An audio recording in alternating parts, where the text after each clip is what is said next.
건축주의 철학과 개성을 닮은 집을 추구하는 목조주택 전문기업 꿈꾸는 목수가 정치카페를 후원합니다. 노유진의 100분 토크. 앞으로 사흘 후면 4월 16일입니다. 벌써 세월호 대참사 1년이 눈앞에 있는데요. 피해자 가족들은 이런 이야기를 하신다고 합니다. 사랑하는 아이들, 가족을 잃은 참사는 겪어보니 진짜 참사가 아니었다고요. 절망에 빠진 사람들을 향해 비록 일부지만 우리 사회에서 던진 돌팔매, 모든 것을 돈으로 환산하고 그것을 근거로 멸시와 비난을 서슴없이 해대는 탐욕의 논리, 그것이 바로 살아남은 이들에게 참사라는 말의 뜻을 깨닫게 했다는 이야기, 정말 아프게 들었습니다. 오늘 100분 토크는요, 4.16 일주기를 맞아서 우리가 보낸 시간들을 다시 냉정히 돌아보는 시간으로 준비했습니다. 함께 이야기 나눠주실 게스트 소개해드리겠습니다. 기억하실 겁니다. 지난 1년간 국민들의 세월호 관련 소식을 전하는 기레기들 때문에 지쳤을 때 현장에서 또 거리에서 여기도 기자가 있다는 것을 보여준 저널리스트가 계십니다. 한때 MBC를 대표하는 탐사 전문 기자에서요, 지금은 일단 발로 뛰는 독립운동 고발뉴스 대표 기자이면서 다큐영화 다이빙벨에서는 메가폰을 잡은 감독까지 하셨던 분이죠. 이상호 기자님 스튜디오에 모셨습니다. 안녕하세요. 아유, 너무 거창하게 소개를 해주셔서 어떨 바 모르겠습니다. 이 감독님 어서 오십시오. 네, 반갑습니다. 거창한 게 없는데 그냥 사실만 아주 담백하게 얘기했을 뿐인데요. 좀 약간 분위기가 거창하긴 했어. 아, 제가 말 어투가 좀 그렇게 했죠. 네. 그 12월 초죠, 지난해. 네. 그때도 테라스에 나오셨고 그 이후에 이제 두 번째 스튜디오 방문이신데 요즘 어떻게 지내십니까? 근황 좀 말씀해 주시죠. 늘 뭐 소송과 함께 지내고 있고요. 이제 100번째 소송이 이제 들어와서 네, 또 드디어 이제 100회를 넘겼습니다. 100번째. 네네. 법조계 인사시구나. 그렇죠. 그래서 열심히 불려다니고 있고요. 그리고 저희는 홍대에다가 저희 스튜디오를 옮겼습니다. 최근에. 네, 신촌에 있다가 그래서 지하에서 이제 무트로 올라왔어요. 제가 트위터에다 광고했습니다. 아유, 제가 안 그래도 감사합니다. 제가 홍대 주민인데 자주 놀러 가겠습니다. 예. 뭐 성한종 씨 이슈 좀 들어보셨죠? 고발뉴스에서 어떻게 뭐 좀 추적을 하고 계십니까? 뭐 저한테 전화를 안 주셔가지고 사실은 조금 아쉬웠는데 경향신문 친구들이 50분짜리 테이블 가지고 있다고 하니까 한 7분 정도 왔다고 그러고 한 3단계에 걸쳐서 김무성 씨는 사실 수사 대상이죠. 그렇죠. 4-5차례 구명 청탁 전화를 받았으면 사전에 어떤 관계였길래 그 위급한 시기에 신뢰를 가지고 전화를 했을까? 사실 수사 대상입니다. 그런데 수사 대상이 빨리 그 녹취를 까라고 하는 이상한 세상인데 불안해서 그런가? 그게 그런 거 아닐까요? 이제 일단 녹취를 까야지 자기들이 대응도 하는데 그렇지. 안 까면 대응도 못 하는 거죠. 불안한 거죠. 뭐 피의자의 알 권리라고 있어요.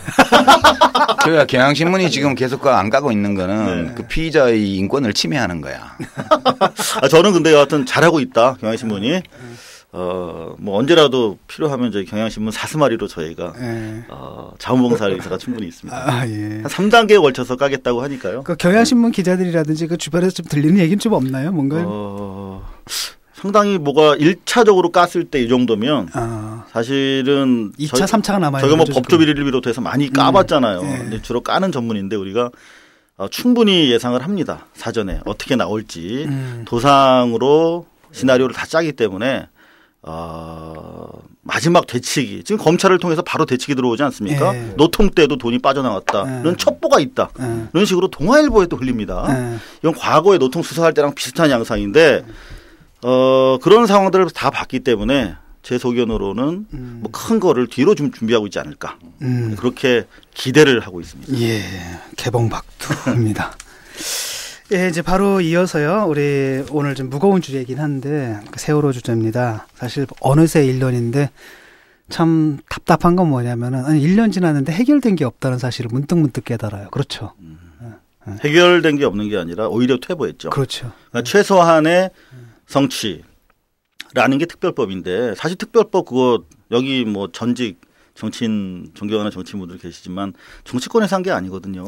유가족들이 길바닥에서 노숙하시면서 그야말로 피로 따낸 최소한의 성과물인데 그조차도 그야말로 백지화 시키는 그런 그런 조치가 나왔다 하는 것은 지난 1년에 유가족들의 노고에 그야말로 재를 뿌리는 정말 사실 그럼 평가하고 싶지 않습니다. 저는. 이건 뭐 상식적으로 이런 나라, 이런 정권이 유지되고 있다는 사실에 대해서 과연 언론은 물론이고 지식인으로서 우리가 너무나 참담한 상황이기 때문에 김민기 선생님이 며칠 전에 한겨레 신문 인터뷰하신 걸 봤어요. 세월호에 대해서 하고 싶은 말이 너무 많은데 세월호 문제는 말할 자격이 안 된다고. 그렇죠. 같이 살거나 그들과 같이 죽어야만 하는 문제다라는 것이거든요. 고은 선생님께도 제가 똑같이 여쭤봤어요. 대한민국 최고의 문호라고 하는 고은 선생님께서는 말을 못하시고 우시더라고요. 그러니까 그렇게 엄청난 상황 속에서 우리가 같이 죽거나 사는 사람들을 보지 못하고 있다는 거, 그게 바로 우리 사회의 한계가 아닌가 싶죠. 뭐 많은 문제가 있었지만 일단 이제 언론 문제부터 좀 짚고 넘어가야 될 것 같습니다. 그러니까 세월호 참사가 드러낸 가장 추악한 단면 가운데 하나가 바로 언론이라고 하는데 이제 많은 분들이 공감하실 거예요. 기자라는 신분이셨지 않습니까? 그리고 또 지켜보셨을 거예요, 현장에서. 그리고 막 저도 이제 그때 그 방송 중계를 지켜봤는데 막 격정에 막 분노하셔가지고 이런 장면들도 막 기억이 납니다. 왜 피해자 가족들한테 이렇게 언론이 원성을 할 수밖에 없는지 좀 말씀을 좀 해주시죠. 한 3일 걸리는 것 같더라고요. 그러니까 그분들은 안산 지역에서 평범하게 생활하는 전형적인 우리 서민층, 중산층 국민들이에요. 그러니까 정치에 별로 관심 없고 어려운 가운데 교육을 통해서 아이들을 미래를 꿈꾸는 그런 전형적인 우리들인데 이분들 무슨 뭐 정치에 대해서 언론에 대해서 사전에 무슨 뭐 편견이 있는 분이 아닙니다. 그런데 와서 자신들이 피해자가 돼 보니까 언론이라는 것들이 약자, 소외된 사람들을 위해서 최소한의 제스처도 안 하는 집단이었구나 이런 상황이 되니까 심지어 정부의 거짓말을 그대로 확대 재생산하고 오히려 유가족들을 폭력 집단으로 이렇게 몰아가는.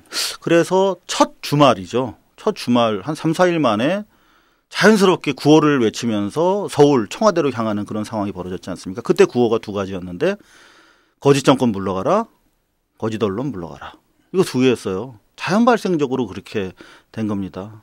거의 뭐 5.18 광주 때 그런 생각이 나네. 그럼요. 제대로 보도 안 해가지고 뭐 편들어 달라는 것도 아니고 있는 대로 보도해도 시원찮은데 제대로 보도 안 하고 왜곡 보도하고 이러면서 이제 그 시민들이 격분하였던 일이 5.18 광주 때 일어났던 거 아니에요? 광주 MBC가 불에 탔죠. 그 탔죠 사실은. 그 이유가 뭐죠? 이유가 뭘까요? 이렇게 된? 정확한 이유는 제가 현장에서 지켜봤을 때 그거였던 것 같아요. 재난 사고에 있어서 가장 중요한 건 인명 구조입니다. 사실은 물론 한 100일 뒤에는 무슨 보험금 문제라든가 얘기할 수 있죠. 그런데 당장 아이들이 빠져 있고 지금 자기들은 물 밖에서 5분도 숨을 참을 수가 없는데 아이들이 물 밑에 있는데 계속 기다리라는 말만 들은 거예요. 그래서 실제로 구조를 위한 플랜이 없었던 거죠. 그러니까 아이들이 배 어느 부위에 에어포켓이 잡혀 있고 살아있다면 어디 있을 것이며 어떤 방식으로 구해야만 안전하게 꺼내올 수 있다라는 것이 가장 중요한 현안이지 않습니까? 근데 그거를 논의하는 주체도 그리고 방법도 없었던 거예요. 그러니까 가장 중요한 건 살려달라는 건데 그런 걸 보면서 언론이 전혀 그런 실제적으로 어떻게 구할 것인지를 제시하지 못하고 그냥 정부의 보도 자료만 뭐 600명 이상이 다이빙하고 있고 뭐 이런 얘기만 하니까. 그러니까 왜 그렇게 됐냐는 의문인데요. 약간 그런 게 있지 않나 싶은 생각이 들어서 한번 여쭤본 거예요. 첫째는 우리가 이제 20대 때 이렇게 알던 언론인들이 있죠. 이제 조갑재 기자도 그 당시에는 굉장히 꽤 괜찮은 언론이었죠. 꽤 괜찮은 정도가 아니라 엄청난 저널리스트에서 제가 생각하기에는. 그리고 이제 칼럼니스트로는 김중배 선생이나 뭐 이런 분들 계셨어요. 이 말하자면 좋은 어떤 리영희 선생님이나 이런 분들 계셨고. 근데 요즘은 이렇게 기자분들을 보면 저널리스트라기보다는 기업의 직원 같다는 느낌? 그런 게 좀 있어요. 그러니까 이제 기자들의 어떤 정체성, 자아 정체성 이런 데서 언론인으로서 가져야 될 게 좀 부족하지 않나? 그런 느낌 하나 있고요. 네. 또 하나는 최근에 어느 칼럼에 이제 슬픔의 공동체가 무너졌다, 반으로 쪼개졌다 그렇게 처음에 이 사건이 났을 때 다 울었잖아요, 사람들이. 여기 진보 보수가 없었어요. 뭐 친박, 비박, 반박이 없었고 뭐 여당, 야당 이런 게 없었죠. 근데 지난 1년이 지나가면서 이 슬픔의 공동체가 반이 무너져 가지고 절반은 냉소, 그죠? 이런데 아주 공격적인 그런 쪽으로 가버렸고 절반은 여전히 슬퍼하고 있고 이렇게 쪼개졌어요. 이게 보면 이 언론사 데스크의 문제인데 경영진 이쪽이 자기들의 정치적 편향성으로 인해서 진실 보도, 탐사 보도보다는 그냥 정권을 박근혜 정권을 지키는데 그냥 안달복달. 그러니까 저는 그 두 가지 겹친 거 아닌가 그런 생각 드는데 어떠세요? 전 두 가지 다 의미가 있지만 적어도 현재 상황에선 후자. 그러니까 개인들의 정체성 부분보다는 언론 전체 문제로 보고 싶은데요. 왜냐하면 사실은 박근혜 정권 들어서면서 지난 8년 동안에 사실은 언론이 과거에는 독재에 부역하거나 권력에 협조하는 대가로 뭔가 이렇게 받았단 말이에요. 그런데 12.19 부정선거를 거치면서 명백한 불법 대선을 같이 참여한 파트너가 돼버렸어요, 언론이. 그러면서 자기 이를테면 조중동 같은 경우 종편이라든가 다양한 혜택, 특혜가 걸려 있는 거죠. 정권의 명운과 함께. 그래서 사건 초기에는 제대로 파악을 못 하다가 이게 명백하게 304명이라고 하는 국민이 국가의 부작위 또는 나아가서 방해에 의해서 죽임을 당한 그런 학살이라는 것들이 명확해지면서 청와대에서는 해경의 부실, 구조 실패에 대해서 보도하지 못하도록 여러 유무형의 압력을 가합니다. 근데 언론사가 그걸 깨달은 거예요. 아, 이게 정권의 책임으로 익화됐을 경우에는 결과적으로 자기들 지분이 날아간다는 거예요. 이 정권이 무너지면 우리 기득권도 금이 간다. 그런 데스크의 명백한 판단이 있었고 그렇기 때문에 언론 통제가 먹혀든 거고요. 두 번째는 지난 8년 동안 방금 말씀하신 것처럼 그 야성적인 기자들의 정체성이 기업화되면서 상당히 마비된 부분이. 근데 제가 이렇게 보면은 그 과거 참여정부 때 그때 KBS, MBC인데 우리도 출연도 많이 하고 뭐 보기도 많이 봤는데 쌀벌했어요 기자분들이. 그때 기자들이 다 참여정부 때려잡는데 앞장섰던 사람들이에요. 그분들이 그냥 계시잖아요. 그게 이제 어찌 보면은 그렇죠. 그 사람들이 그 이제 정부니까 권력을 언론에 감시한다는 어떤 그런 차원에서 한 거예요. 그렇죠. 그러니까 이 사람들은 그 다음에 또 MB 정권이 바뀌면 MB에 대해서 그렇게 해야 되는데 MB 정권 때부터는 실제로 방송에 그 개입을 하기 시작해서 인사권 같은 걸 휘두르면서 그런 사람들 중에 상당 적지 않은 수가 그 PD도 그렇고 가장 그 기자나 또는 이런 쪽에서 많이 이렇게 그 속간냈어요. 속간해가지고 기자들 비보도직으로도 MBC도 그렇잖아요. 우리가 아는 뭐 여러 사람들이. 아니 그래도 언론 장악 안 하고 개입 안 하는 정권은 때려잡고 그거 장악하는 정권한테는 구실거리고 그러면 때려잡은 걸 문제 삼을 이유는 없는 것이고. 때려잡은 거는 잘하니. 그거는 뭐 말이 좀 거칠어서 그렇지. 구원이 좀 남으셨어. 아니 공평하게 해야 될 거 아니야. 왜 교통경관이면 속도 위반하면 다 단속해야지 신호 위반하면. 아니 내가 왜 누구는 단속하고 누구는 안 하냐고. 우리가 냉정하게 보면은 제 얘기는 이 정부가 그 당시에 참여정부는 어찌 보면은 언론이 그런 공영방송들이 비판적 기능을 수행할 때 그냥 놔뒀어요.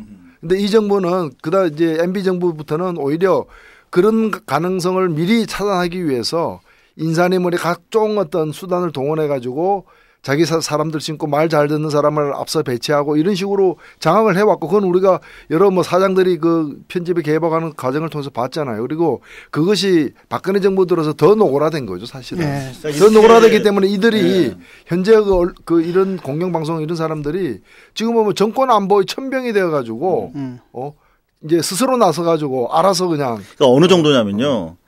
제가 지금 MBC한테 소송을 당해가지고 며칠 전에 모욕죄로 100만 원 벌금을 받았어요. 제가 뭐라고 그러냐면 팽목항에서 당시에 MBC가 오보와 세월호 유가족들에 대한 악의적 공격 보도를 했단 말이죠. 그래서 제가 이거는 언론이 아니라 흉기입니다. 여러분 믿지 맙시다. 제발. 그건 학술적인 발언인데. 라고 얘기를 했어요. 네. 그게 모욕죄라고 해서 100만 원을 받았어요. 그러니까 학술 활동도 너무 열심히 하면 모욕이 되는 거예요. 그런데 무슨 말씀이냐면 지금 MBC를 장악하고 있는 핵심 부서의 장들이 상식적으로 그 자리에 있으면 안 되는 사람들인 거예요. 다. 그리고 과거에는 원래 언론이라는 것이 기회주의적 아닙니까? 그리고 그냥 권력이랑 나름대로 줄을 대는 건데 이를테면 70대 30 정도. 30 정도는 최소한 자기가 지조를 지킬 수가 있었던 거예요. 그런데 지금은 100%를 원합니다. 그러니까 바보들을 그 자리에 다 앉혀놓은 거예요. 그럼 나중에 어떻게 해야 돼요, 그거? 똑같은 방식으로 갈아치워야 돼요?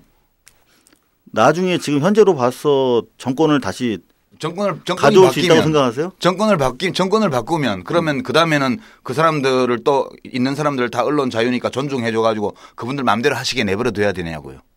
어떻게 해야 돼요? 저한테 물어보세요. 아니 이제 언론인으로서 한 말씀 해주셔야지. 아니 내가 정권 잡는 건 아니지만 궁금하더라고 그게. 그게 이제 역설이죠. 쉽게 말하면. 아니 그렇게 부역한 그 잘못된 정권에 부역한 자들은 청산시켜야죠. 그리고 나머지는 뭐 개입한다기보다는 자율적으로 돌아가도록 이렇게 그 편집의 그 이 자율권, 방송의 자유를 그런 의미에서는 보장을 해줘야죠. 아니 그게 말이 안 되지. 그러면 언론은 공영 언론이나 이런 데들은 이제 진보 정권만 들어서 맨날 언론의 자유를 다 누리다가 보수 정권 들어오면 거기 아부하고 또 진보 정권 들어오면 또 언론의 자유를 누리다가 보수 정권 들어오면 또 아부하고 이렇게 영원히 살면 얼마나 불공평해요. 이런 게 어디 있어. 근데 언론만 그런 건 아니에요. 저는 언론에 대해서 더 가혹하게 청산해야 된다고 생각을 하는데 정치권도 마찬가지지 아닙니까? 정치권은 여야가 바뀌잖아 일단. 실제로 일단 정부에서 다 쫓겨나잖아 그 사람들은. 그러니까 언론도 여야를 바꿔야지. 그러니까 이제 새누리당 지지자를 없애자는 것이 아니라 그냥 권력의 앞잡이가 돼가지고 정권 안보를 그 언론의 기능으로 생각하는 그런 사람들은 어느 시대도 언론에는 필요 없는 사람들이고. 아니 근데 그거 하려고 그러면 또 기자협회나 뭐 편집인 협회나 이런 데에서 언론 탄압이라고 또 항의할 걸? 그런 거는 좀 뭐 그 묵살하고 넘어가야죠. 어쨌든 뭐 이상호 기자께서 네.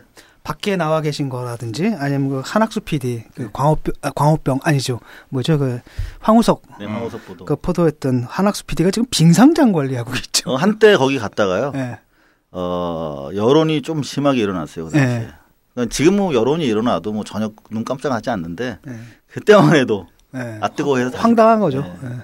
이런 일들이 벌어지는 게 지금 대한민국의 현실입니다.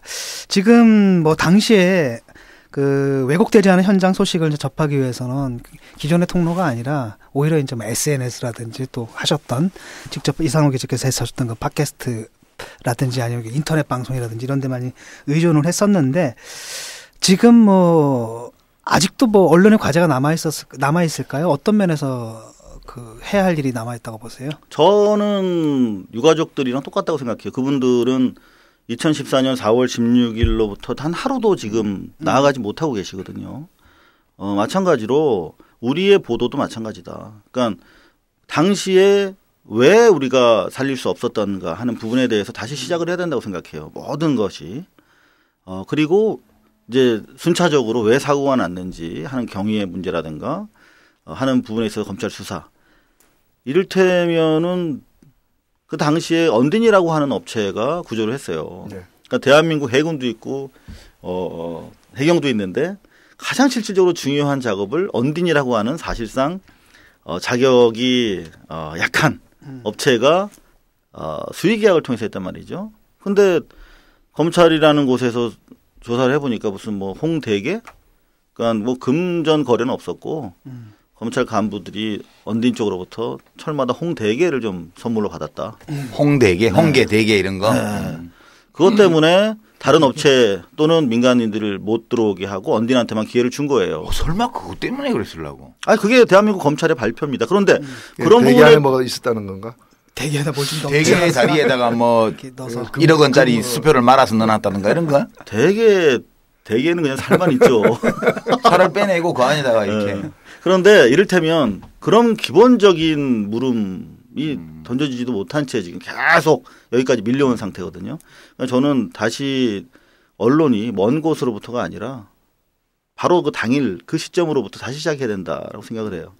그런 면에서 4월 15일 날 이제 위령제를 위해서 언론이 다시 현장에 접근하는데 그런 계기가 좀 있었으면 좋겠습니다. 그때 그 현장에서 그 취재하시면서 좀 많이 보셨을 거 아니에요? 그런 그 다른 언론사들의 행태라든지, 그다음에 또 다른 그 인터넷 매체들이라든지, 그 현장 상황 좀 궁금합니다. 어떠셨는지.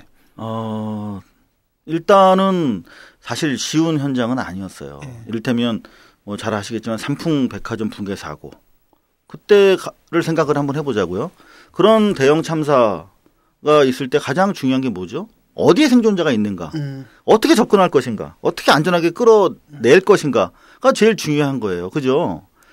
그렇다면은 거기에 집중이 돼야 되는데 이번 상황에서는 상하리만큼 사람들이 너무나 편안한 거예요. 어디에 사람들이 있는지 그 1분 2초가 너무나 저희들한테는 답답한 시간들인데 어느 누구도 책임지지 않고 실제로 모든 구조 지금 여러분들 아시다시피 세월호 가족들이 언론도 하고 법도 만들고 있고 다 그러지 않습니까? 그런데 구조도 세월호 유가족들이 하셨어요. 세월호 유가족들이 아무것도 모르는 뭐 닭 튀기시던 분, 국수 삶던 분들인데 막 인터넷 찾아보고 전화해보고 해서 야 빨리 배를 들으면 된다. 바지선 가져오자. 네. 그런 거 다 유가족들이 요구한 거예요. 그러면 2, 3일 걸려요. 그럼 2, 3일 있다가 마치 거지한테 적선해 주듯이 그래 바지선 우리가 대주겠다. 머구리 잠수하면 수중에 오래 머물 수 있단다. 당일날에 물에도 안 들어갔잖아요. 그리고 경찰 해경 같은 경우에 평균 잠수 시간이 11분밖에 안 되는 걸로 나중에 드러났죠. 30m 밑으로 들어갔다 나오는데 11분이면 배 안에는 1, 2분도 안 있었다는 얘기지 않습니까? 자, 그러니까 머구리로 지상에서 산소를 공급하는 방식을 해야 된다라고 유가족들이 요구했어요. 그런 걸 다 사실은 컨트롤 타워도 없이 어디에 아이들이 살아있을 가능성이 구조적으로 가장 높은지에 대해서조차 서치가 한 번도 안 되고 그 시간들을 넘겨버린 것이죠. 저는 만약에 내 가족이 저기 안에 있다면 저렇게 무사태평할 수 있을까? 그리고 한 얘기가 나중에 한나라당, 새누리당에서는 그랬다는 거 아닙니까? 골든타임은 72시간이 아니라 2시간도 안 됐다. 그러니까 이미 다 죽었다. 라면서 자기 책임을 회피하는 현실. 정말 참담했죠. 아니 골든타임 2시간이라면 왜 대통령은 그날 2시간 더 지난 후에도 다 구출된 줄 알고 얘기한 게 그때가 아니에요.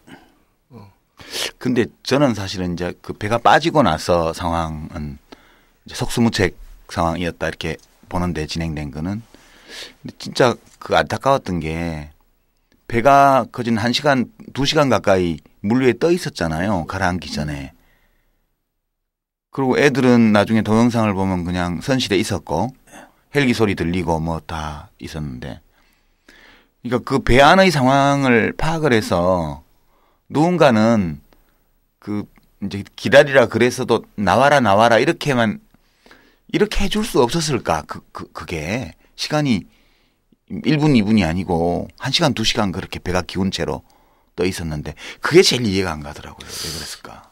그건 정말 이를테면 그 이준석 선장 같은 경우 재판에서 네 자식이 거기 있었다면 너 그냥 그렇게 너 혼자 나올 수 있었겠느냐라고 하니까 그러지 못했을 것 같습니다. 실제로 그 조타석 바로 뒤에 버튼이 있거든요. 그 탈출 버튼이. 아니 그 사람은 그랬다 칩시다. 뭐 함량 미달에 자격 미달에 형편없는 사람이라고 쳐요. 그러면 그 배를 구조하러 간 해경이나 그 사고 접수를 한 이제 그 관제센터나 이런 데에서 누구 하나라도 지금 승객들이 어떤 상태에 있냐, 어디에 있느냐, 왜 배 밖에 사람이 안 보이냐. 그렇게 해서 밖으로 나오게 유도를 해야 된다는 판단을 누구 하나라도 했었더라면 저렇게 안 되지 않았나. 이런 게 제일 크게 남아요. 저는 솔직히. 그러니까 그게 저는 너무 이상했던 이해가 거예요. 안 되는 거예요. 지금도. 그러니까 최소한 그 사람들이 정신없어서 그랬다고 하더라도 사고 당일부터 그 가장 중요한 부분이 뭐였냐면은 정보 수사 부분이었어요. 그 나중에 그 양반이 무슨 뭐 구원파 출신으로 알려진 경찰 간부였는데 그 양반들이 뭐 가장 중요한 그런 이를테면 그런 플랜을 짜야 될 사람이 칠판에다 필기하는 걸 저희가 찍어서 보도한 적이 있어요. 그냥 뭐 몇 시에 누구 일정, 누구 청장 방문하십니다. 뭐 이런 것들을 그러니까 기본적으로 구조를 하기 위해서 만들어진 조직이 아니었던 거죠. 그러니까 저는 그것 때문에 박근혜 씨 책임을 제기하는데 실제로 해경 입장에서는 할 수 없는 작전이었던 거죠. 그러니까 물 속에 들어가 있는 물 속에 들어가 있는 거는 할 준비가 안 돼 있었는데 65년 동안 단 한 번도 교육받은 적이 없는 물 속에 아직 안 들어갔을 때 왜 아무 조치도 못했지. 그게 끝까지 어떻게 그러니까 그런 일이 배 안에서는 이준석 성장이 그 전적인 책임이 있는 것이고 이준석 성장이 그런 이제 판단을 하지 않고 무책임하게 탈출했을 때 그 달리 판단해 가지고 할 수 있는 시스템이 아니었어요. 그러니까 선장이 명령하지 않는 한 안에서는 있어야 되는 그 오히려 더 선장의 그 지시에 따랐던 그밖에는 없는 것이고 문제는 이제 그런 상황에서도 이미 해경은 출동을 한 상태였단 그렇죠. 말이죠. 배가 다 이게 침수되기 전에 출동한 상태에서 해경 현장 책임자가 밖에 자기들이 몇 명 구조인지 다 아는 거 아니에요. 밖에 또 몇 명이 그 배에 올라타 있는지도 아는 거고 그리고 자동적으로 그게 그 배에 몇 명이 실리는가도 알 수 있는 상황이었다면은 선장이 어떻게든 관계없이 긴급하게라도 그러니까요. 그게 지시를 내려서 몇 명을 구하는 어떤 노력이라도 했었어야 된다. 배 안에 들어가 안 되든가. 유리를 깬다거나 여러 가지를 갖다가 했었어야 되는데 이건 하다가 역부족으로 다 못 구한 것도 아니고 시도조차 하지 않았던 거 아니에요. 아니 그 배가 떠 있는 영상이 뉴스 시간에 나오는데 지금도 이제 그때를 생각하면 막 우라통이 터지는 게 배가 일단 가라앉고 있었던 모든 일들에 대해서는 그럴 수 있다고 쳐요. 그냥 한번 어떡하겠어. 60년 동안 한 번도 안 해봤는데 이렇게 치더라도 그 배가 떠 있는 침몰하기 전. 예, 그게 정말 이해가 안 되고 그게 지금도 그게 제일 우라통이 터져요. 그것 때문에 사실 많은 의혹이 제기가 됐었죠. 그게 도대체 말이 되냐고요. 그러니까 실제로 그 제가 영화 편집하느라고 영상을 수십 번을 봤어요. 그런데 일반 어선들이 구조를 위해서 접근했는데 그걸 출입을 통제하면서 사실상 그나마 떠 있던 탈출자들도 민간 어선이 주로 구했단 말이죠. 그런데 정작 그 해경이 한 일은 너무나 그 유유히 배를 주변을 돌면서 선장 구한 것밖에 더 선장이랑 그다음 기관실에 있던 그 선원들만 순차적으로 구합니다. 그 선원들이 어떻게 선원들만 딱 이렇게 골라서 기다렸다가 구하는 걸 영상을 보면서 많은 의혹이 또 제기가 됐었죠. 그게 정말 이해가 안 돼요, 저는. 이태리 같은 경우에는 일단은 이제 그 경찰이 딱 출동한 다음에 선장이 누구냐부터 확인하잖아요. 그렇죠. 선장이 딱 구조되려고 그랬더니 너 어디 가냐고 승객들 구조해야 된다고 그랬더니 뭐 지금 사망자가 나오는데 그랬더니 선장이 묻잖아요. 사망자가 나왔습니까? 아니 그걸 당신이 알아서 나한테 보고를 해야지. 그러니까 막 욕하잖아. 욕을 한 다음에 이제부터 통제권은 내가 갖겠다. 딱 이래놓고서 지휘를 하잖아요. 근데 우린 그게 이제 안 된 거죠. 선장 누군지 확인은 또 안 하고 일단 선장부터 컨택한 다음에 상황에 대한 브리핑을 받고 그다음에 지휘를 해야 되는데. 하여튼 저는 그래요. 진상조사 특위가 가동도 안 되고 있지만 물에 배가 빠지고 나서 일도 조사를 해야 되지만 사실 배가 물에 빠지고 나면 참 구하기가 어려워요. 물에 빠지기 전 상황이 왜 그렇게 됐는지 이제 국가의 구조 실패 책임은 저는 주로 거기 있다고 봐요. 빠지고 나서 못 구한 거는 여러 가지 변명을 할 수가 있다고 봐요. 저는 사람이라는 게 숨을 쉬어야 되는데 물 속이니까. 근데 변명보다도 나는 그게 문제인 것 같아요. 변명이라도 할 수 있는 거죠. 아까 그 뭐 골든 타임이 2시간이든 72시간이든 기본적으로 우리 전제 조건은 2시간이라고 전제하면 안 되는 겁니다. 그거는. 그럼요. 일단 어떤 상황이든 72시간이라고 해놓고 그게 전제 조건이 돼야 되는데 이 사람들 태도 자체가 아예 그냥 이렇게 그렇지. 포기한 거죠. 처음부터 끝났어. 그러고 그냥 신용만 한 이거 거예요. 이제 예컨대 구조를 기다리는 유가족이라든지 국민들 입장에서는 황당한 거거든요, 솔직히. 근데 화가 나는 배가 거고. 다 깔아앉기 전에는 그걸 끝났다고 생각할 수 그렇죠. 사람이 없는 없어요, 거죠. 사실은. 근데 나는 방금 그 얘기가 우리가 이제 육지에서 불이 났을 때 소방대원들이 출동을 하잖아요. 그럼 제일 먼저 묻는 게 뭔가 지금 저 안에 몇 명이 있느냐. 사람 있냐. 사람 있냐, 몇 명이 있냐, 어디에 있냐 해가지고 그걸 구할 수 있을 때까지 최대한의 시도를 하는 거 아니에요. 불 속에도 막 들어가고 하는 거 아니에요. 소방관들은 불 속에 다 들어가지. 근데 왜 물 속에는 못 들어가? 그리고 배가 물에 다 깔아앉기도 전에 그러니까요. 그 배 안에 들어가려는 시도를 하지 않았다는 것은 그건 정말 납득이 안 돼요. 그게 이제 국가의 부작위잖아요. 저는 배가 가라앉고 나서도 따져야 되겠지만 국가의 부작위의 핵심은 배가 물 위에 떠 있을 때 안 구한 거예요. 그래서 그거를 특위가 가동이 되면 꼭 누구를 뭐 처벌하고 이런 것보다도 어떻게 그런 일이 생길 수 있었는지에 대한 원인 규명은 진짜 확실히 해야 된다고 철저히 봐요. 해야 된다고 생각합니다. 이야기가 이제 자연스럽게 진상 규명에 대한 논의로 흘러갔는데요. 지금 검찰, 감사원, 해양안전심판원이 세월호 참사 원인에 대한 발표를 하긴 했어요. 그럼에도 불구하고 여전히 많은 국민들은 저희처럼 세월호 사건의 진실은 은폐되어 있다고 지금 믿고 있는 편입니다. 그 진상규명을 위한 특별법이 어렵게 통과되긴 했는데 그 특위 구성을 앞두고 지금 정부가 특위를 아예 누더기로 만드는 시행령을 발표해버렸어요. 그리고 입법 예고 기간이 끝났습니다. 지금 뭐 시행령 다시 이거를 뭐 다시 재검토한다 만다 어쩌고 하더니 또 얘기가 어떻게 됐나요? 지금 아무것도 얘기 안 하고 있죠. 그 뒤로 입법 예고 기간이 끝나고 나서 아무 얘기가 없죠 지금? 네, 없습니다. 예. 예. 그러면은 아니 그 저기 전에 없는 건 아니고요. 예. 지금 폐기해라 새로 만들라 이거는 약간 고칠 문제가 아니라는데 예. 부족한 게 있다면 수정은 하겠다 이런 그거까지 정도만 얘기가 지금 그거야 되는 뭐 거죠. 기본인 거지. 그게 지금 1년 지난 상황의 일이에요. 그러니까 폐기 안 하겠다는 얘기죠 사실. 황당한 건 뭐냐면 사건 1년 이 상황의 진도가 지금 거기라는 거죠. 그래서 두 번째 주제로 좀 넘어가가지고요.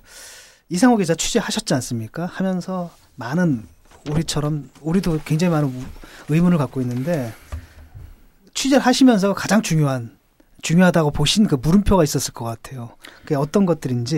네. 저는 그렇게 생각해요. 이게 사실 유가족분들이 많은 의혹을 가지고 계세요. 그러니까 유가족들은 이제 자녀들이랑 계속 마지막까지 통신을 나눈 게 있고 사진도 있고 하기 때문에 많은 의혹들을 제기를 하고 계시고 저한테 계속 제보를 주시는 것도 있고 한데 다 이게 접근이 안 돼요. 몇몇 의원분들한테 이걸 좀 공유를 하고 좀 알아봐 달라고 해도 이를테면 뭐 미확인 물체와의 충돌설도 있고 그런 거 하면 생존자들이 분명히 펑하는 소리와 함께 유황 냄새를 맡았다고 그러거든요. 그러면 내부 폭발과 관련된 의혹도 조사를 해줘야 되는 거거든요. 그런데 그런 부분에 대해서 검찰이 선두에서 모든 가이드라인을 제시를 해놨죠. 그 이상을 제기하면 지금 현재 검찰에서 불러들이고 있어요. 의혹을 제기하는 그 자체만 가지고도. 그래서 사실은 일반인들은 물론이고 유가족들도 의혹을 제기하기 상당히 어려운 상황입니다. 이 선체를 인양하면 그런 것들은 의문들은 좀 해소가 되겠죠, 그죠? 기본인 거죠. 교통사고라고 주장하고 있지 않습니까? 정부 여당에서는. 그럼 최소한 교통사고라도 뭐 스키드 마크도 보고 차의 파손 상태를 봐야 이제 수사가 종결될 수 있는 것처럼. 혼자 사고를 낸 건지 누가 와서 그렇죠. 받았는지 이런 거는 예컨대 뭔가 충돌을 했다든가 안에서 폭발이 있었다든가 이러면 그 흔적은 선체에 다 있을 거니까. 그럼요. 그리고 이를테면 과적에 의한 것이라고 한다면 어느 정도 과적이고 어떤 것들을 실었는지 그리고 계속 지그재기로 이상하게 지금 운항을 했다거나 의도적인 침몰설이 제기가 되고 있는데 그런 것들이 다시 가능한지 사실은 이번에 지금 쌍둥이 배가 있지 않습니까? 예. 그걸로 실험을 해야 된다는 주장도 나오고 있어요. 그런데 그 배는 어디 판대면서요? 재빨리 지금 해외로 지금 빼돌리려고 하는 그런 음모가 있지 않나. 하여튼 선체 인양이 중요한 이유는 선체 인양을 뭐 누구예요? 그 김진태 의원인가 뭐 국민 세금 들여서 뭐 돈도 많이 드는데 어찌고 뭐 그런 얘기 했잖아요. 근데 그게 이제 선체를 인양해서 뭐 선체 인양 자체가 큰 의미가 있다기보다는 그 선체를 건져서 뭐 어디다 쓰겠어요. 그 자체가 가치가 있는 건 아닌데 선체가. 문제는 이 세월호의 침몰 원인에 대해서 아직 확정적으로 이제 확인이 된 게 아니고 여러 의문들이 제기되고 있기 때문에 그런 의문들이 사실이든 아니든 그걸 확인을 해야 될 거 아니에요.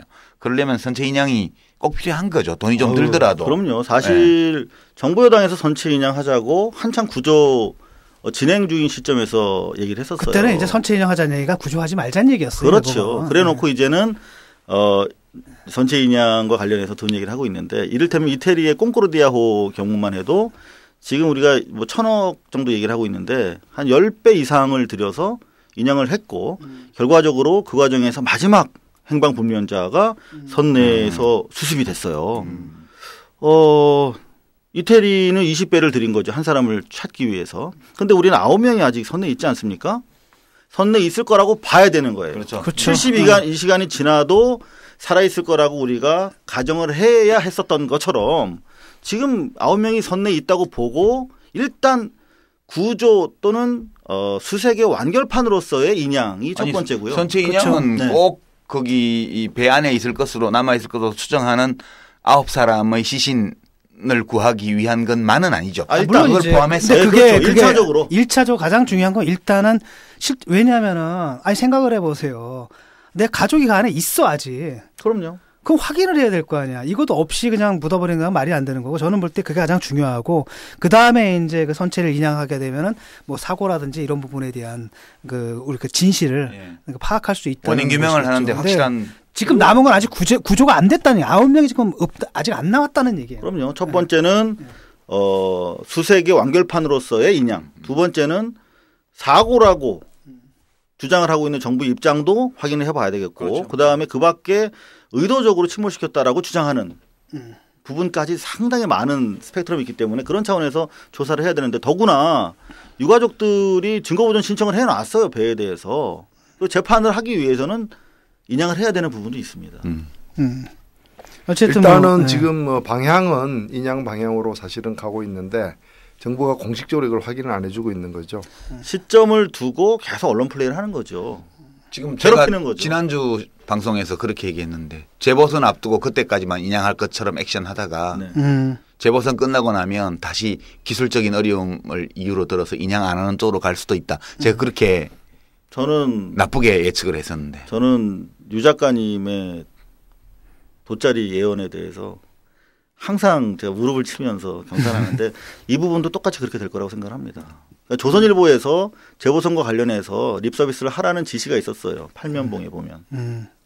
그리고 나서 그 다음 날 청와대에서 간첩 교신하듯이 그런 식으로 해요. 팔면봉에서요. 그거 보시면 다 압니다. 칼럼이나 이런 데다가 암호를 숨겨가지고 이렇게. 그거 보시고 하시는 거 아니었어요? 돗자리 까신 분들은 조선일보 봐야 되겠네. 노골적으로 저는 팔면봉 맨 아래 더군다나. 저는 피해 다니는 신문이라서. 재미있는 게 이제 김진태 씨란 말이죠. 이분이 이제 김진태 의원이 한참 구조작업할 때는 구조작업 그만하고 이제 인양하자라고 하다가 갑자기 이제 그 구조작업 중단되고 있으니까 이제부터는 인양을 못하자. 하지 말자. 이 사람 춘천 아니야? 춘천 그렇죠. 지역구가?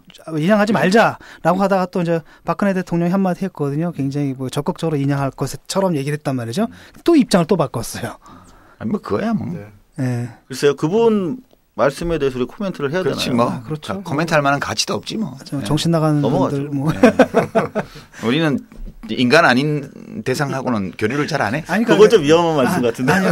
제가 일반론을 얘기하는 거예요. 네네. 제가 왜 얘기를 했냐면 김진태란 분이 왜냐하면 그 새누리당의 그 무의식적 욕망을 너무나 너무 의식적으로 잘 드러내서 보여주는 사람 나는 같아서. 인간 아닌 존재라고 얘기했을 때 꼭 김아무개하고 연관시킨 건 아니야. 그러시죠. 우리 정치 카페의 일반적 방침을 얘기한 거지. 예, 일단은 뭐 좀 다양한 뭐 가능성들도 있겠지만 저는 뭐 사고의 가능성이 물론 가장 크다고 봅니다. 그럼에도 불구하고 좀 다양하게 제기되는 그 중에 약간 좀 음모론적인 성격으로 들리는 것까지도 있는데 뭐 다양한 것들 다 확인하는 건 나쁘지 않다고 보고요. 확인해야죠. 예, 지금 현장을 취재한 기자라서 가장 듣고 싶고 또 가장 확인하고 싶은 질문이 있습니까? 제가 만약 수사권이 있다고 하면 불러서 좀 족치고 싶은 사람이 몇 명 있죠, 사실은. 예, 그 얘기하세요. 그 얘기를. 뭐 말로 하는 건데 뭘 못해 해봐요. 그러니까 이를테면 이준석 선장한테 저희가 취재한 바에 따르면 선원들이 출발 전날 읍소하면서 자기 배를 안 타고 싶다고 했다는 그런 진술들이 있었어요. 선원들한테 선원들이 안 타고 싶다고. 선장한테. 배가 좀 위험하다고. 뭐 그런 부분에 대해서 좀 더 고강도로 좀 취재를 하고 싶다. 실제로 이준석 씨가 뭐 이 정권은 대부분 무능하거나 무지하다는 이유로 해서 다 변명을 그렇게 하지 않습니까? 사실 무능하고 무지한 사람들이 정권을 잡으면 안 되잖아요. 그런데 다 몰라서 그랬다, 뭐 능력이 없어서 그랬다라고 하는데 선장도 새누리당식으로 지금 변명을 하고 있잖아요. 몰랐다고.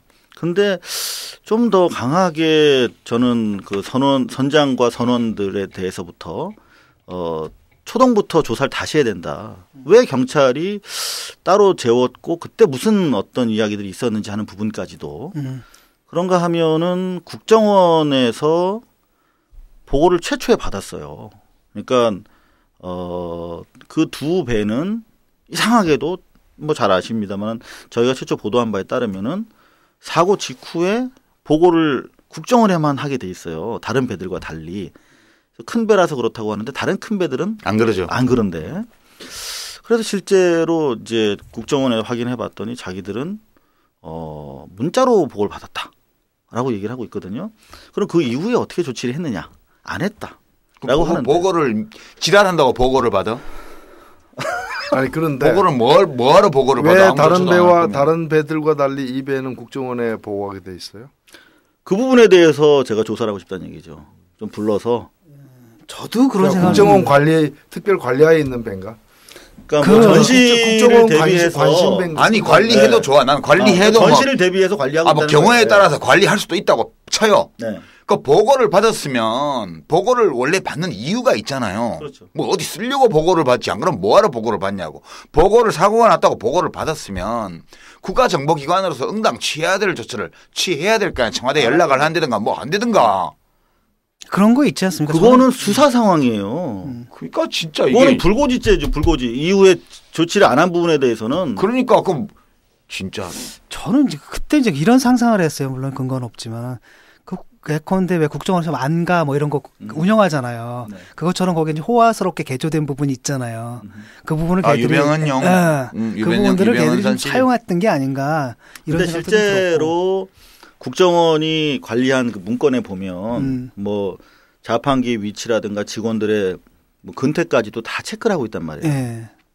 그것 때문에 이재명 지장 같은 경우는 사실상 국정원 소유로 봐야 한다라고 주장을 하고 계신데 저도 같은 생각이에요. 그렇다면 국정원이 사실상 그 배를 실질적으로 소유하진 않았지만 간접적으로 운영을 하고 있었다라고 한다면 이제 여기서 또 마찬가지로 의혹인데 바로 전날 국정원과 관련돼서 아주 치명적인 의혹이 제기되고 있지 않았습니까? 근데 그게 이제 음모론적 해석인데. 네, 음모론적 해석이고 제 좋아하는 우리 김어준이라는 친구가 좋아하는 가설인데 저는 그건 믿지 않아요. 네네. 왜냐하면 아니 그런 가설을 잠재우기 위해서는 국정원이 정확하게 어떻게 개입했는가. 국정원이 아무리 정신이 나갔다 그래도 학생들 300명이 탄 배를 일부러 가라앉혀서 이제 국면 전환용으로 쓴다.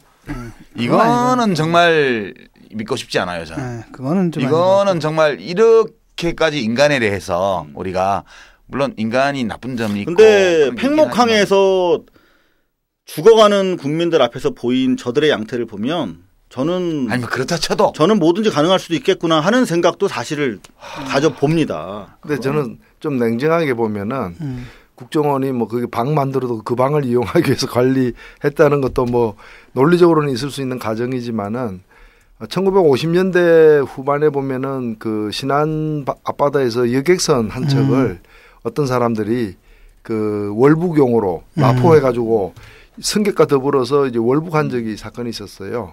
뭐 그런 식으로 해서 그런 어떤 위험 때문에 일정한 그 규모 이상의 배에 대해서 국정원이 국가 안보 차원에서 관리를 한다면 그거는 이해할 수 있다. 이해할 수 있다. 그거 말고는 그건 국민의 안전을 위해서 하는 거니까. 이제 그거 말고는 상상이 안 가는데 근데 그렇다 하더라도 그러면 그런 망조차도 위급 시에는 그렇죠. 승객을 구하는 용도로 그 보고 체계가 보고 응답 체계가 활용이 돼야 되는데 그런 게 왜 작동 안 했느냐. 그래서 아까 조금 전에 유 작가 말씀하신 것처럼 보고받고 뭐 했느냐라는 것은 조사 대상인데 그렇죠. 이번 시행령에 보면 시행령을 왜 폐기하라 그러냐면은 시행령에 보면은 세월호 특위가 조사해야 될 대상에서 국정원을 뺀 거예요. 뺀 거죠. 네. 국정원, 청와대, 국방부 세 군데를 뺀 거예요. 제일 중요한 데. 그러니까 청와대는 뭐 했으며 국정원은 보고받고 뭐 했으며 또 하나가 국방부입니다. 국방부는 어쨌거나 해군 뭐 했냐. 해군은 모든 레이더를 제일 많이 갖추고 있는 부분인데 만일에 군함이 그 시각에 그 자리에서 빠졌다면은 어쨌겠냐. 그럼 해군은 뭐 했겠냐 이거지. 그럼 실질적으로 국방부에 대해서 조사가 필요한 이유가 바로 그겁니다. 그렇죠. 경찰이 해경이 수면 밑에 있는 국민을 구할 수 없다는 거는 해군이 알고 있었어요. 그래서 두 차례나 출동 명령을 내리지 않았습니까? 유니티나 이런 거 가야 되잖아. 그렇죠. 그럼요. 그러니까 해군에 봤을 때는 미치는 노릇이죠. 실제로 두 차례나 투입 명령을 내렸는데 그게 좌절이 됐단 말이에요. 못하게 했죠. 그렇죠. 그럼 어느 선에서 누구 책임으로 그렇죠. 이렇게 이루어진 일인가 하는 게 그거를 다 해군의 담당자한테 물어봐야죠. 그런 거로 그죠? 그렇죠. 조사를 해서 이제 당신이 그러면 명령을 2번 내렸는데 누구한테 내렸냐? 그렇죠. 그러면 이제 뭐 갑들이한테 내렸다. 어디서 막혔는지가 나와야 되는 거죠. 불러갖고 니는 명령 받고 갔는데 왜 안 했어? 이러면 저는 명령 받고 갔는데 거기서 현장에서 누가 못하게 했어요. 누가 못하게 했어? 아무개가 못하게 했어. 그럼 그것도 아무개를 또 불러야지. 그래가지고 왜 구조가 안 됐는지를 이제 그런 걸 다 규명해야 국가가 뭘 잘못했다 하더라도 아 이렇게 잘못해서 이렇게 사람이 죽었구나까지 알아야 우리가 재발이 방지될 거 아니에요. 그뿐만 아니라 이제 이미 이 희생당한 그 가족들과 이제 애도를 하고 작별을 할 수가 있잖아요. 그게 떠난 경위를 다 알아야 작별을 할 수 있는 거라고요. 지금 상황이 어떻게 해서 그렇게 갑자기 떠나게 됐는지를 다 모르기 때문에 유가족들이 떠나보내지를 못하잖아요. 유가족들이 원하시는 건 단 하나지 않습니까? 진실. 그렇죠. 왜 우리 아이들이 죽었는가. 그걸 원하고 계십니다. 제가 마지막으로 제가 알고 싶은 거를 더 덧붙이자면 7시간의 진실이죠. 그렇죠. 그러니까 저는 사실 박근혜 씨의 사생활에 대해서는 관심이 없어요. 전혀 관심이 없어요. 저는 차라리 그분이 좀 데이트 좀 했으면 좋겠어요. 그렇죠. 나도 그렇게 생각해. 저도요. 사랑하는 사람이 있으면 진짜 좋을 것 같아요. 멋있잖아. 그건. 그럼요. 그러면 이렇게 세상이 아주 이렇지는 않을 것 같아요. 그런데 기본적으로 방금 우리가 이야기했던 것처럼 해군이 투입 지시를 2차례나 내렸음에도 불구하고 전혀 능력이 없는 자들이 시간만 소비하고 있었던 거예요. 해경은 자기들이 못하는 걸 알고 있으면서 남들 못 들어오게 그 안에 남들 못 들어오게 119도 못 오게 막고 다이빙벨도 막고. 자, 해군과 해경 통수권자가 누구예요? 한 사람밖에 없잖아요.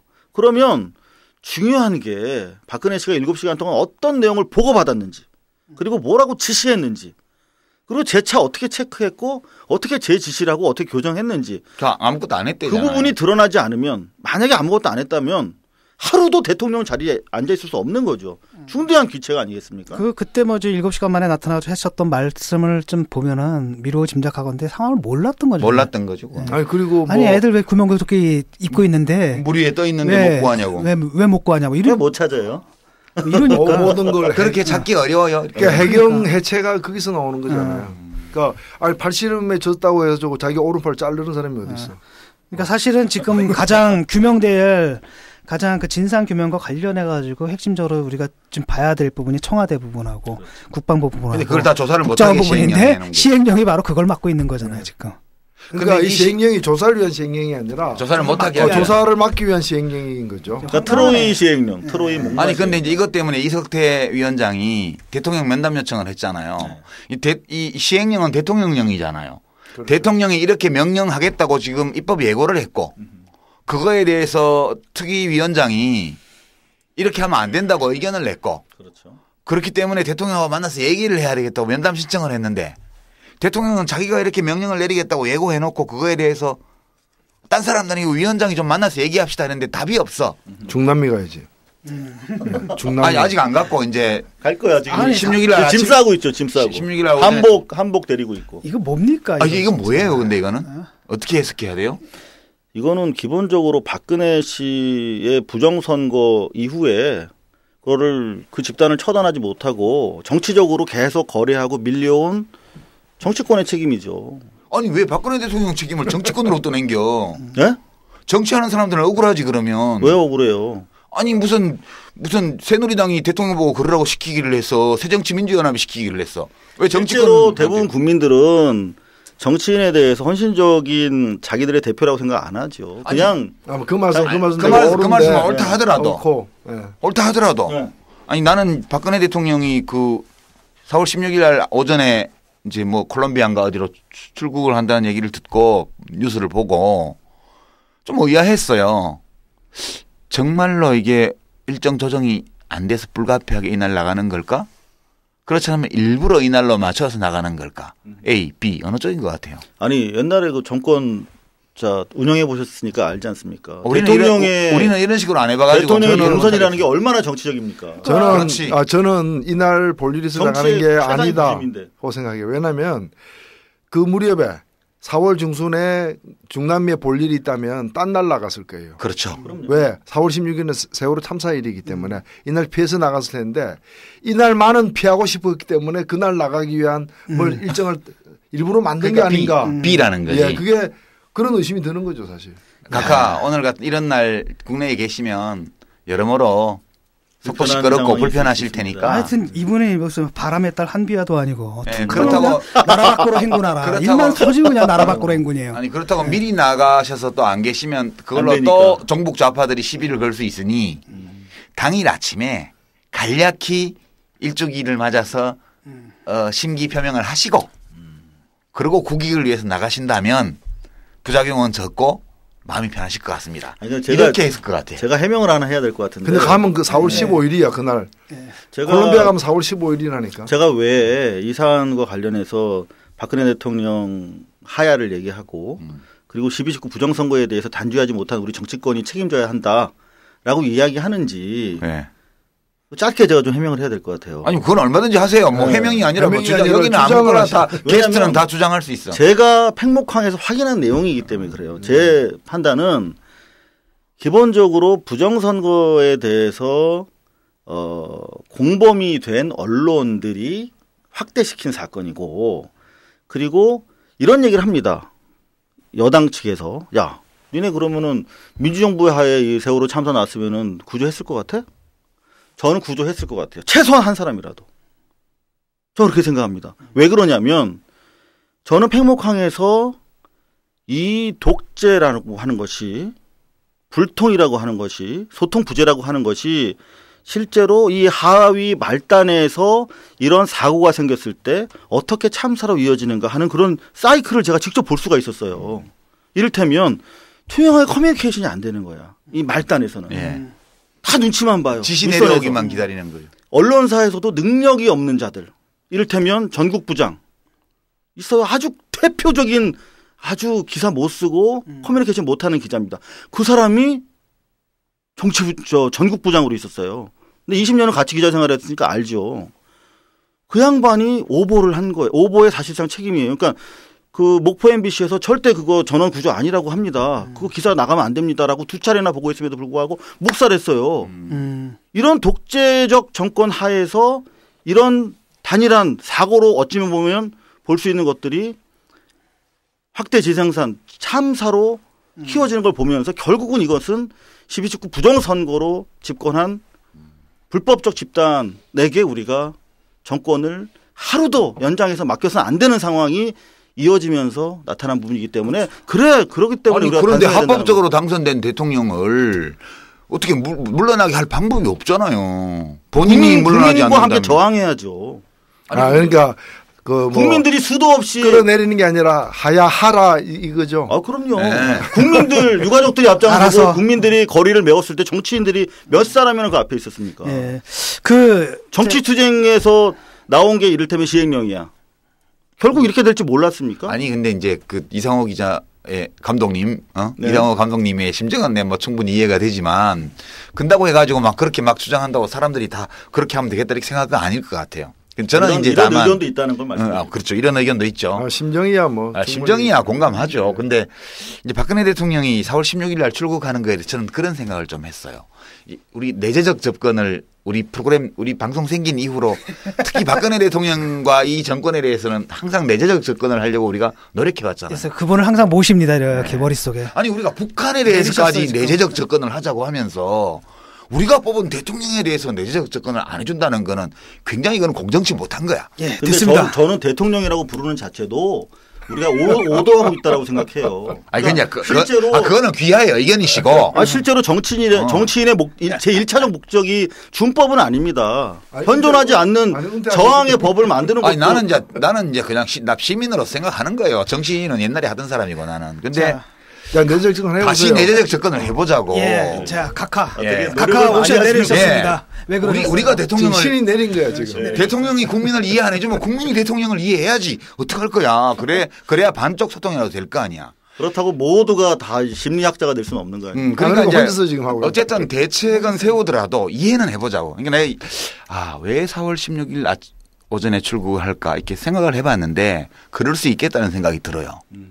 왜냐하면 우리가 어떤 보통 상식으로는 이렇게 안 하지. 내가 대통령인데 내가 집권하고 있는 기간에 큰 대형 참사, 자기들 말로는 교통사고가 나서 사람이 엄청 많이 죽었어요. 근데 그 사람들이 무슨 과실이 있어서 죽은 게 아니야. 그리고 그 사람들은 교통경찰의 지시에 따라서 시킨 대로 하다 다 죽었어요. 미안하잖아. 왜냐하면 그 교통경찰의 왕이 자기잖아. 대통령이 공무원들을 지휘하는 사람 아니에요. 그렇죠. 해경이 잘못했고 뭐가 잘못했고 하더라도 전국적으로 그 모두를 총괄해서 지휘하는 건 나니까. 내 잘못도 있는 거예요. 미안하기도 하고 그러면 이제 일찍이 이제 애도하는 행사에 가서 대통령으로서 진짜 미안하게 생각한다. 그러고 이제 빨리 이제 날씨도 좋아서 배도 빨리 인양하겠고 그렇게 하고 이제 지금 막 시행령을 좀 잘못 내놨는데 이게 의견이 생각 외로 많고 이래서 그러면 또 이제 한번 의견 수렴해서 새로 하겠습니다. 이렇게 얘기를 하고 진짜 대통령으로서 죄송하게 생각합니다. 근데 또 대통령 직원 수행해야 되니 어찌 하다 보니 오늘 출국 안 할 수 없게 됐습니다. 좀 양해해 주십시오. 이러고 나가면 된다고 생각해요. 근데 이제 그렇게 안 하는 이유가 뭘까? 이런 식으로 하는 이유가 뭘까를 보면 어디 자꾸 찔리는 거야 자꾸. 마음속에 뭐가 자꾸 찔려. 그러니까 대통령으로서 당당하게 그 자리에 나가서 애도를 표하고 책임의식을 표명하고 조처를 약속을 하고 이걸 못하겠는 거야. 그래서 확실히 찔리는 게 있다. 이걸 보면서. 그게 뭔지는 내 말 못하겠어. 그게 뭐 7시간과 관련돼 있는 건지 또 다른 뭐가 있는지는 모르겠지만 우리가 일반 상식의 눈으로 볼 때 보통 사람들의 감성으로 볼 때 그렇지 않다면 있을 수 없는 선택이기 때문에 통상적인 염치와 양심의 문제로 보기에는 넘어서는 뭔가 아니 그건 너무 과격한 표현이고 4월 16일 트라우마가 있는 거야. 약간 법률적인 용어로 하면 경험치에 비추어 볼 때 이례적이다 그렇게 표현해요. 법률가들은. 그러니까 뭔가 있는 거야. 저는 사실 뭐가 없을 수도 있다고 그동안 생각해 왔거든. 박근혜 대통령이 당일날 아침에 뭔가 좀 상황 판단이 늦었고 하여튼 못 챙겼어 그냥. 예, 기존 일정상 잘 못 챙겨가지고 좀 실수를 했어. 근데 그 정도 아닐까 생각했는데 그거를 더 넘어서서 일주기를 맞아서 정식으로 애도 표명조차 도저히 할 수 없는 어떤 뭐. 그러면 세월호 이 참사와 관련해서. 관련해서 뭐가 있다고요? 예, 하여튼 뭐 그거에 대한 대처든 뭐든 과정에. 4월 16일만 되면은 떠오르는 악몽 같은 게 있는 거죠. 그렇죠. 이제 그게 1주년인데 작년 4월 16일 아침에 내가 왜 그렇게 했지?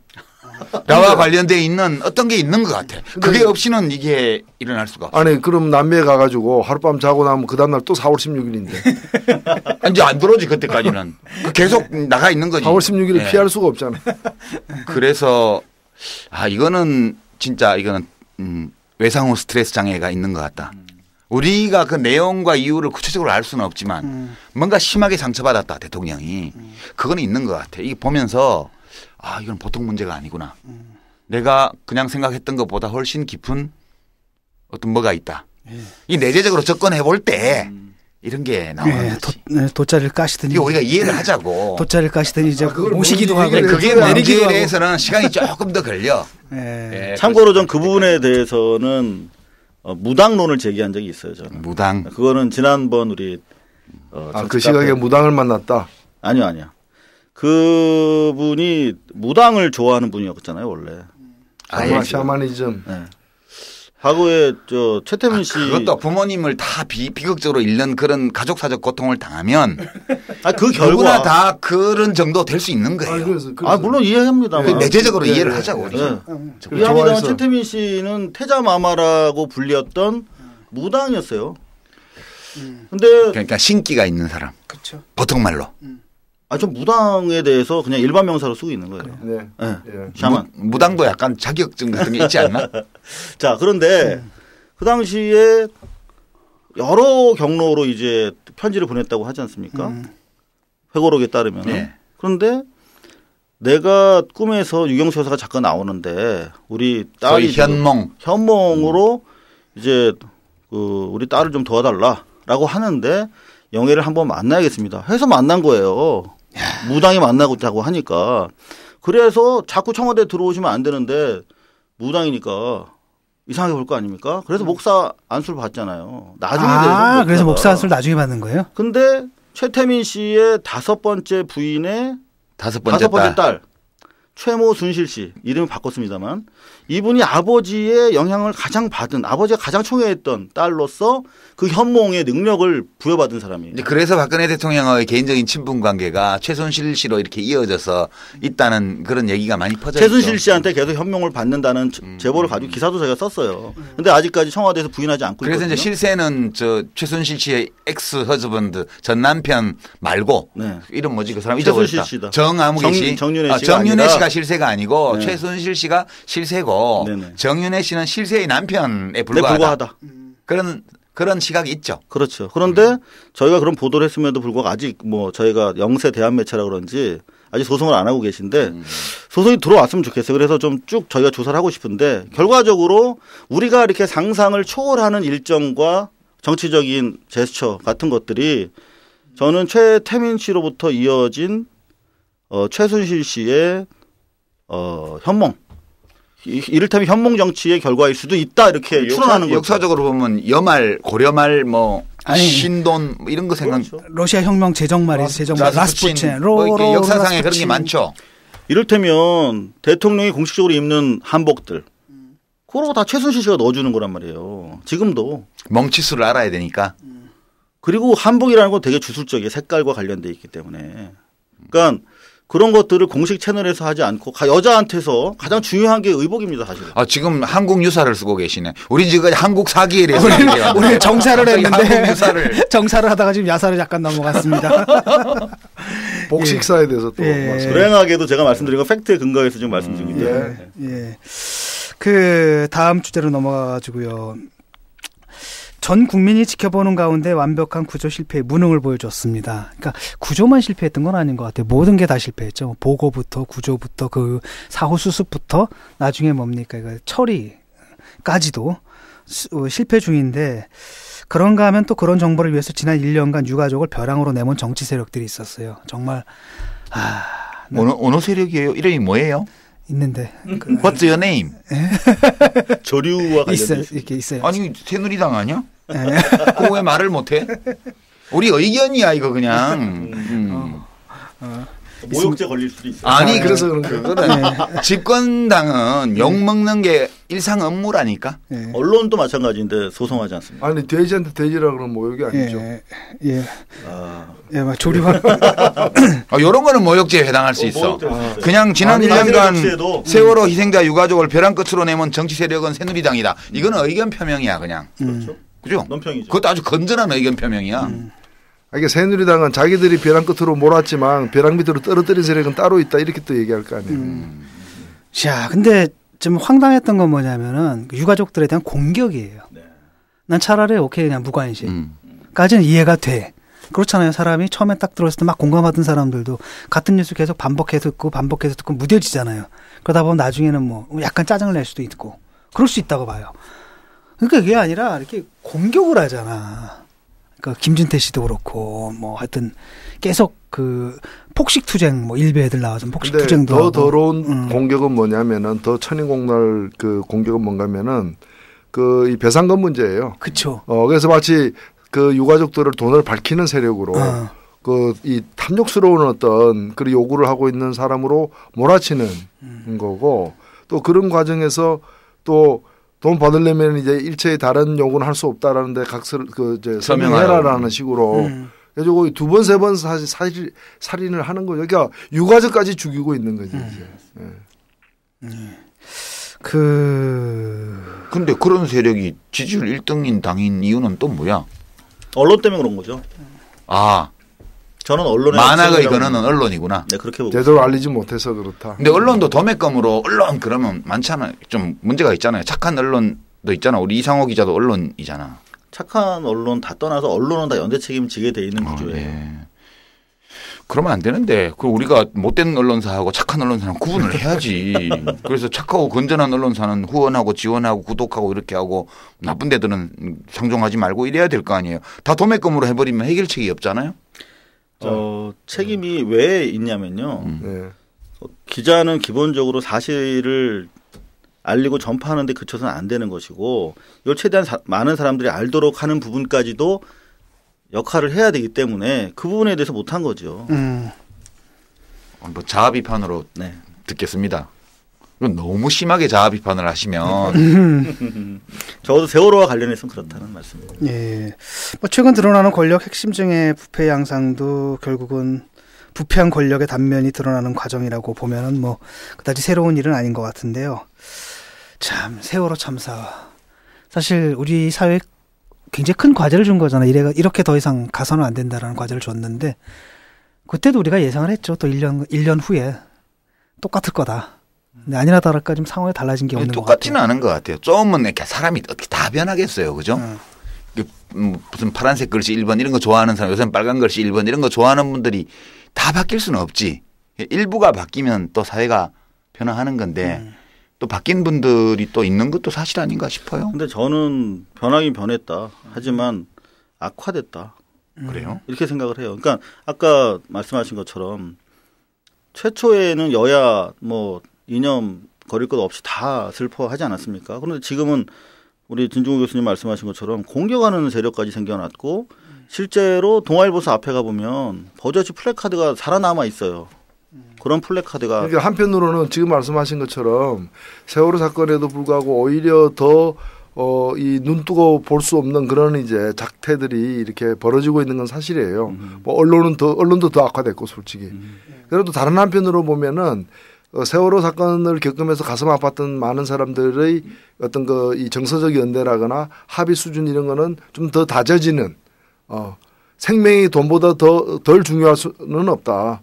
돈보다 생명이 더 중요하다라는 그런 생각들이 우리 뭐 그전에 보면 이런 문제에 대해서 일체 발언을 하지 않던 그런 탤런트라거나 무슨 연예인 이런 사람들 중에도 보면은 이런 문제와 관련해 가지고 상당히 이렇게 국민들과 공감을 이루는 그런 얘기들을 하고 아직까지 제도화되고 현실화되지 못했지만 우리 국민들이 다른 한편에서는 똘똘 뭉쳐가고 있는 저는 그런 경향도 있다고 봅니다. 저는 그렇게 안 봐요. 작년에 유현진 선수가 그 선발 등판하면서 자기 라커에다가 이제 리본 걸어놓고 나가서 잘 던졌잖아요. 그날. 그저께는 보니까 추신수 선수가 약간 그 삐끗 뭐 하는 바람에 그날 출전을 못했는데 더가웃에서 딱 가슴에 이 노란 리본 달고 그 더가웃에 있더라고요. 그러니까 그 동료 선수들이 그렇죠. 예. 그거 뭐냐고 막 물어보고 그러니까 이런 것들이 이제 보이는 거고요. 저는 그래요. 저는 대한민국이 다 바뀐 건 아니지만 이 슬픔의 공동체가 반쯤은 무너졌지만 그래도 절반은 굳건히 있다고 봐요. 그러니까 지금 어째 일주기 맞아서 지금 세상에서 제일 슬픈 기네스 그거 지금 어떻게 돼가고 있어요? 4월 16일 날 하는 거 아니에요? 4,160명이 세월호 모양을 만들었는데 네, 그거 다 찼어요 신청이? 아직 안 찬 걸로 알고 있어요. 그래요? 네. 저는 뭐 제안 받았습니다. 지난주까지 한 400명 됐었나? 그거밖에 안 됐어요. 되게 저조하더라고요. 그게 그 4월 16일 날 해요? 네, 4월 16일 저녁 7시인가 아마. 네. 저 서울광장 거기서 하는 거죠, 그죠? 그러면은 신청을 15일까지도 받는다고 그러더라고. 일단 뭐 신청하죠. 13일 오늘이 13일 지금 우리가 녹음하고 있고 요거 13일 밤 되면 14일 날 나갈 거니까 아직 시간이 약간 있네요, 그죠? 그렇죠. 그게 그 세월호 기네스 검색하면 나오더라고요, 그게. 네, 그렇게 해서 그거야 차지 않겠어요. 저는. 근데 저는 이제 바로 노회찬 전 의원님 말씀 중에 그래도 절반은 공고하다. 그리고 연예인들 중에서 스피크아웃하는 친구들이 있다 이렇게 말씀하셨는데 너무나 제한된 거고요. 사실은 요새 스피크아웃 한 걸로 나타나는 사람들도 작년에 했던 기사가 다시 우라카이 되는 그런 것들이 우라카이 재탕. 네. 다시. 실제로 더 나서기가 더 어려워진 상황이 많고요. 그렇죠. 그리고 세월호에 대해서 저는 자꾸 부정선거 얘기해서 그런데 부정선거 때도 우리 국민들은 되게 현명하시기 때문에 내가 이렇게 생활의 불편함을 무릅쓰고 이렇게 현장에서 거리에서 힘을 보태줬을 때 우리가 어떤 변화가 있을 수 있다라는 생각을 할 때 나오시고 움직이시지 않습니까? 그런데 12.19 부정선거 싸움이 그렇게 흐지부지 되고 세월호도 결국 그렇게 애써가지고 시행령인가 뭔가 했는데 이렇게 도로압이 타불되는 걸 보면서 많이들 피곤해하시고 포기하신 분들이 많아진 것 같다는 생각을 현장에서는 더 많이 느끼게 되거든요. 그래서 이럴 때일수록 선두에 우리 이른바 뭐 쌍팔년도식으로 지도자급 인사들 있지 않습니까? 저분들이 희망이 되고 전망이 되는 사람들이 좀 거리로 나와야 하지 않을까 그런 생각들을 하는 거죠. 그래서 제가 오늘 처음 만나자마자 4월 16일 날 우리 당에서 어떻게 할 거냐고 물어봤던 게 그겁니다. 당에서도 좀 적극적으로 좀 결합을 좀 했으면 좋겠고요. 특히 또 이 노유진의 정책 카페 듣는 시민 여러분 빨리 신청을 해 주시죠. 저도 그날 나갈 생각입니다. 근데 저는 이상호 기자가 너무 힘들게 이제 그동안 이것만 해도 1년이 됐고 이제 그전에 다른 이슈로도 또 이제 많이 싸우시고 그래서 굉장히 좀 힘들 거예요. 지치기도 하고. 근데 되게 보면 세상이 좀 변하는 거는 에너지를 많이 내는 이제 소수의 사람들이 있고 그다음에 아주 많은 사람들이 에너지를 조금씩 보태 가지고 이제 큰 대우를 만들 때 변화가 일어나는 거거든요. 근데 지금 보면 이제 그렇게 모일 수 있는 어떤 환경, 조건, 계기 이런 것들이 이제 될 때가 있고 안 될 때가 있는데 지금 좀 어려움이 있는 것 같아요. 오늘 뵈니까 너무 좀 이제 에너지를 많이 쓰신 것 같아. 이럴 때는 짐을 좀 나눠주세요. 사람들이 더 많은 사람들이 조금씩만 에너지를 내게 예, 그렇게 해서 좀 길게 숨쉬고 가야 될 것 같아요. 그러니까 뭐 와서 뭐 2천만 명이 데모를 해도 박근혜 대통령은 하야할 사람이 아니에요. 결국은 국민들 손으로 이제 뭐 정권을 마감하든가 이렇게 하는 수밖에 없는 거기 때문에 좀 더 숨 길게 쉬면서 했으면 좋겠다. 우리 세월호 유가족들이 저는 그분들을 계속 영화를 만든 죄 때문에 전국에 한 100회 정도 다니면서 관객과의 대화를 같이 했어요. 그러니까 기자 입장에서 유가족들이랑 나란히 앉아서 지휘를 하면 계속 자아 비판할 수밖에 없어요. 정말 그런 트라우마가 아마 그러니까. 배어서 그런지 모르겠는데 그분들이 1년 지난 이 시점에도 엄마들이 머리를 깎고 그리고 며칠 전에 길에서 체류액을 직사당하고 하는 그런 현실 속에서 물론 저도 그런 이야기를 합니다. 주변에. 광주 항쟁의 진실이 드러나는데도 오래 걸렸듯이 이 진실 드러내려면 10년, 20년 걸릴 수도 있습니다. 우리 웃으면서 멀리 갑시다 이렇게 얘기는 하는데 적어도 이 세 분에 대해서는 제가 지대한 존경이 있고 이 우리 청취자에 대해서 동지를 느끼기 때문에 적어도 우리가 좀 분발해보자 그런 이야기를 하고 싶어요. 우리 이상호 기자님이 어찌 보면 이 싸움의 가장 최전방에 서 있어요. 그렇죠. 그러니까 네. 어찌 보면 가장 또 고생도 많이 화살도 많이 맞고 지금도 이제 어려움을 실감하시는 것에 대해서는 참 저희들이 마음을 같이 해야 되는데 그러나 이 뒤로가 후방에 또 어느 때보다도 어떤 싸움보다도 더 많은 사람들의 공감대가 형성되어 있는 건 또 사실이고 제가 이렇게 지방의 교육을 막 다니잖아요. 다니면 자주 마주치는 게 우리 세월호 어머니들이에요. 이분들이 크고 작은 모든 모임에서 오라고 하면 마다않고 가가지고 얘기들을 나누는데 문제는 1년이 지난 지금도 이 그 유가족들을 초청해가지고 아픔을 함께 나누고 그리고 또 이렇게 진실을 갖다가 이렇게 알려는 그런 의지를 가진 우리 국민들이 곳곳에 많다는 거예요. 예. 그래서 너무 낙담만 하지 않으셔도 될 것 같아요. 예, 알겠습니다. 예, 마지막으로 좀 조금 정리를 하자면은 그 몇 가지 이제 기억을 좀 해야 할 일이 있어요. 아예 사건 터졌을 때 그 보험 광고를 했던 사람들이 있었어요. 기억나시죠? 그러니까 보험 들어야 된다. 그리고 또 하나는 뭐냐 기사인데 그때 배상금 기사를 그때 벌써 터뜨렸던 사람들이 있었습니다. 그렇게 기사 썼던 사람들이 있었고 그런가 하면은 또 뭐 일베 같은 경우 요즘 뭐 폭식 투쟁을 하죠. 그다음에 사실은 이 사람들은 그런다 치더라도 새누리당의 문제인데 그 김재원 씨 뭐 세월호 특유에 대해서 뭐 세금 도둑이다. 뭐 이런 식으로 몰아붙이고 또 고용주 조사위원이죠. 이번에 그 특위에 들어간 그분 같은 경우에는 세월호 유가족들을 겨냥해서 뭘 하냐면 때를 쓰면 죽어 뭐 점잖게 했으면 안 죽어 이런 식의 버릇을 들여서는 안 된다. 뭐 이런 식의 굉장히 폭력적인 발언들을 계속하고 계시거든요. 평생 그런 일로 살아온 사람이에요. 그 사람. 그리고 김진태인가 이 친구는 뭐 인양해서는 안 될 이유 뭐 1, 2, 3위.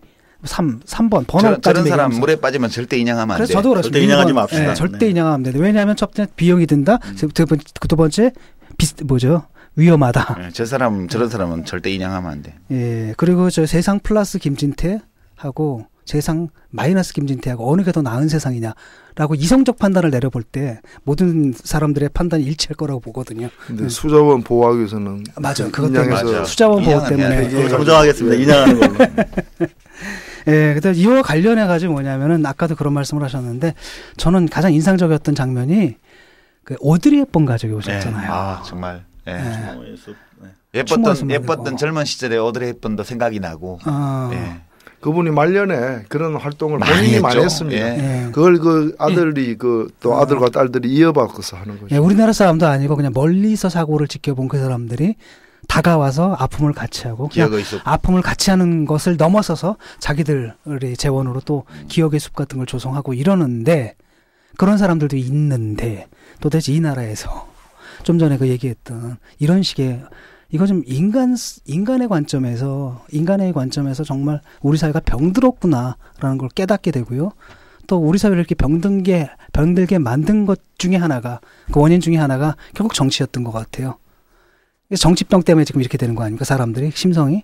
그래서 정치를 바로잡는 것이야말로 또 세월호와 같은 비극을 막는데 굉장히 중요한 일이 아닌가 이런 생각을 하면서 오늘 100분 토크 광고 하나 좀 예, 그럼요. 여기서 마치도록 하겠습니다. 예, 먼저 광고 좀 해주시죠. 저희 다이빙벨이 사실 영화계 우리 지켜주시는 분들 덕분에 부산영화제 몰래 사실 초청 받을 수 있었고 그 이후에 부산영화제 많이 흔들리고 있고 독립영화들, 독립극장들 많이 지금 어려움이 있습니다. 그래서 1년 뒤에 이제 사실 더 많은 영화가 나오기를 바라면서 저희가 마중물이다 이렇게 말씀드리고 개봉을 했었는데 불행하게도 지금 제대로 나온 영화가 없어요. 상업 영화가. 그래서 저희가 지금 해외 영화제 계속 내고 있는데요.